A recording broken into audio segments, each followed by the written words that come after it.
Thanks. And now I will give the floor to Commissioner Hogan. The floor is yours. Thank you, Madam Chairman, and apologies for being slightly late this morning. Chair, honourable members, I welcome the opportunity to return to this House at a time of continued crisis in the agricultural markets in several member states, but particularly in the dairy and pigmeat sectors. The situation in the dairy sector in virtually every member state is acute, and the most recent price information available from the Milk Market Observatory shows that the average milk price in the European Union in April was 27.62 cents per kilogram, and this represents a fall of 11.5% since the same time last year. The situation is, of course, not one confined to Europe, with global demand continuing to outpace global supply continuing to outpace demand, which is putting pressure on dairy products in particular and indeed on their prices. Experts in the Milk Market Observatory acknowledged at their meeting on Tuesday that some improvement in market sentiment was perceptible against the background of slowed down milk production in the coming months and global demand remains healthy. However, they concluded that the market fundamentals have not really changed and that an improvement in the supply-demand equation remains absolutely necessary. Despite my commitment to identifying new markets and some encouraging export data, opportunities for increased demand are limited. Accordingly, we have to focus on supply. And before looking at the extensive range of measures which the Commission has put in place, I would like to reflect further on both the supply and demand sides of the equation. Milk deliveries in the European Union have increased in 2014 and 2015 by 4.4% and 2.6% respectively. But in the first quarter of this year, milk collection grew by 7.2%. And as a result, an additional volume of 2.6 million tonnes has been collected in just 3 months. At a world level, milk production increased by 3.9%, mainly due to European Union production levels. And US production was up 1.2% in April, a lower figure than was expected. Production in New Zealand is expected to be down 2% for this year, and Australia down 1.2%. And within the European Union, the largest increases in volume in the first 2 months of the 2016 were reported in the Netherlands, 330,000 tonnes, Germany, 300,000 tonnes, Poland, 140,000 tonnes, and Ireland, 110,000 tonnes. In percentage terms, the largest increases have been in Ireland, Cyprus, Luxembourg, Belgium, and the Netherlands. On the demand side, the view of the Milk Market Observatory Economic Board at its meeting on Tuesday was that the world demand remains dynamic, which is driven by butter and cheese.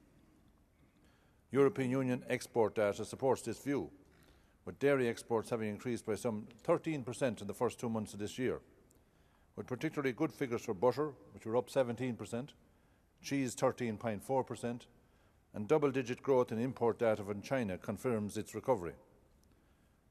The Union has increased cheese exports to all top 10 destinations up to February 2016, principally by 9% to the United States. Significant increases of butter exports have been reported for Morocco, Canada and Turkey, while skim milk powder exports have also increased significantly in Algeria, Indonesia and indeed in China is up 71%. As you know, the 109,000 tonne ceiling for buying in of skim milk powder at fixed price was reached on the 31st of March last, and a tender was operated on the 19th of April.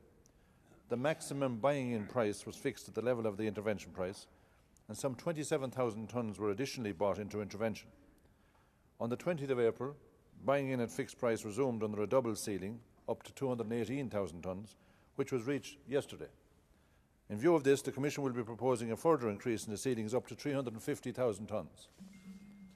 When I spoke in this House last month about the broader European agricultural sector, I outlined the extensive set of measures that I proposed last March.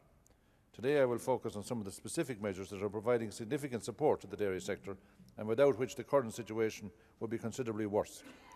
Last year, total private storage aid and public intervention support covered 2.8 million tonnes of product, at a time when European production had increased by 3.5 million tonnes. We have now effectively deployed all of the tools available in the CAP toolkit, including the activation of Article 222 of the CMO, a measure that was never previously used. In that regard, I want to commend the Agriculture and Rural Affairs Committee of this House for the organisation of last evening's hearing on the use of this instrument, and I hope that those who participated now have a good understanding of the measure and its potential, which I believe should not be underestimated. This measure is part of a comprehensive and broad-ranging response and can play a significant role. It encourages action towards greater market balance in the dairy sector. In order to encourage use of this tool as an effective contribution to the crisis, I have met with Copa Cogeca and the European Dairy Association, and I will discuss the issue again with Copa Cogeca this week. This is a voluntary instrument and its use depends ultimately on producers and is now genuinely in the hands of dairy farmers who may, if they so wish, join forces and collectively decide to reduce production. Before turning briefly to the question of the role of the MMO, I would like to say something about the use by Member States of the €420 million targeted aid package, of which 66% was directed at the milk sector. Based on the most recent information reported to my services, just 56% of this money has been spent. The rate of spending is likely to be accelerated, of course, in the coming weeks, and Member States have been reminded that they have until the end of next month to spend all of the money or else forfeit it. Finally, I want to acknowledge the role of the MMO, which is playing in ensuring timely and robust data to all stakeholders in the sector, including members of this House. Transparent price information and other related data is essential for forward planning and ensures that decisions are taken on the basis of accurate information. The Milk Market Observatory provides a unique portal where the most comprehensive possible set of market data is available. The role of the MMO is to provide such data and not to substitute for the actions of the institutions. In conclusion, Madam Chairperson, let me once again acknowledge the depth of the crisis that exists in the dairy sector. While this is not a crisis exclusively of our making, we have, of course, been badly affected by it. But producers must take the responsibility as well for the continuing increase in production, which I have just outlined, which, given current market conditions, is simply not sustainable. Despite the deployment of a range of available measures, I must emphasise that they can work only within the constraints of the legislation that is available, specifically in terms of the exceptional measures available.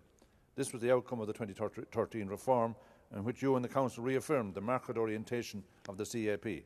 So I look forward to your ideas about how we can go forward and how we can continue to help the dairy sector.